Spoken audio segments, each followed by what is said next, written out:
You're most welcome to day 5 of Psalms 109 prayer conference. And today, our prayer point, it's coming from the book of James chapter number 4 verse 7. Ombi letu linatoka kwenye kitabu cha James 4:7. And we are praying, our prayer says, pray for submission to God. Omba kuwa chini ya Mungu. Let us look in the book of James chapter number 4 verse 7, Amplified Version. The Bible says, be subject to God. Resist the devil, stand firm against him and he will flee.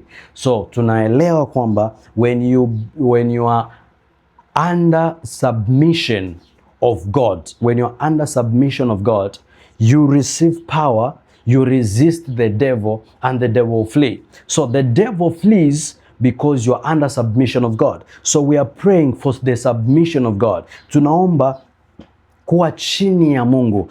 Shetani anatawanyika au anakimbia pale ambapo umekuwa chini ya Mungu, upo chini ya Mungu, mambo yako yote yapo chini ya uangalizi wa Mungu. So devil ana uwezo wa kuingia au kuharibu. Are you get what I'm telling you? So we are praying that Father, may I be subjected under you, under your word, under your principles, under your love, under your care, under your guidance. Mungu, naomba niwe submissive kwako. So we are praying for submission to God, to be under submission of God. Begin to pray wherever you are. Father, I pray by the Spirit of the living God, I pray to be under submission of your word, oh God. I pray to be under submission of your word in the mighty name of Jesus. All my property, my life, my career, my destiny, my marriage, everything that I have, everything that I do, may it be subjected under you, oh God. I submit everything in your hands, oh God. I submit everything mikononi mwako. Na achilia kila kitu mikononi mwako Bwana.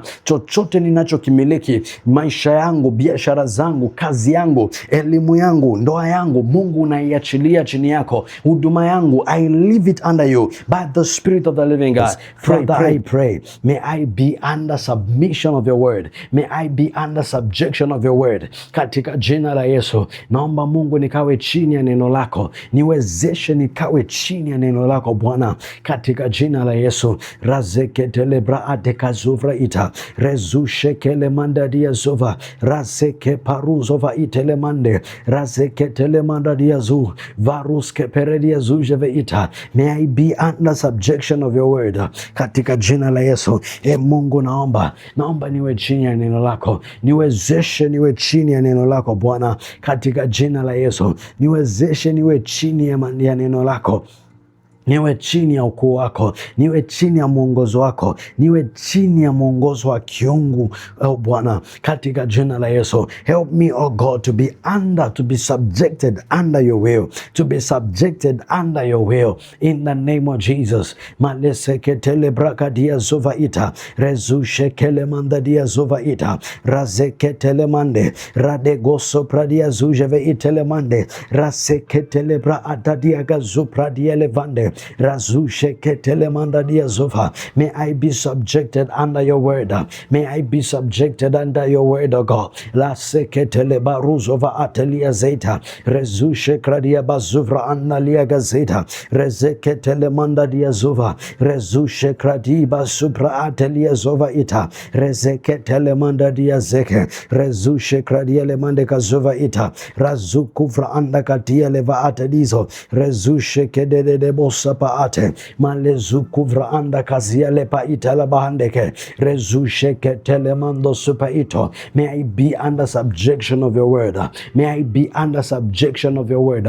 Katika jina la Yesu, nikawe chini ya neno lako, nikawe chini ya mwongozo wako, nikawe chini ya nguvu zako.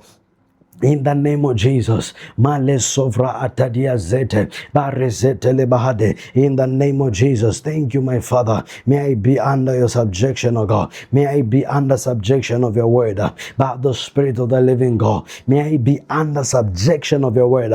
May I be under subjection of your word. May I be under subjection of your word. Katika jina la Yesu, nikawe chini ya neno lako, nikaishi chini ya neno lako. Katika jina la Yesu, razekatala la bahande kazeperedia zuva razushe kradia lemande kizavaita maseke de bokshapaita. In the name of Jesus, may I live and be under subjection of your word. In the name of Jesus, katika jina la Yesu, kwa nguvu za Roho Mtakatifu. In the name of Jesus, may I live and be under subjection of your word. May I live and be under subjection of your word. In the name of Jesus, maseke tele bahande kizavaita razushe kradia bazovaita lekeze peredia zuva. In the mighty name of Jesus Christ we have prayed. Amen and amen.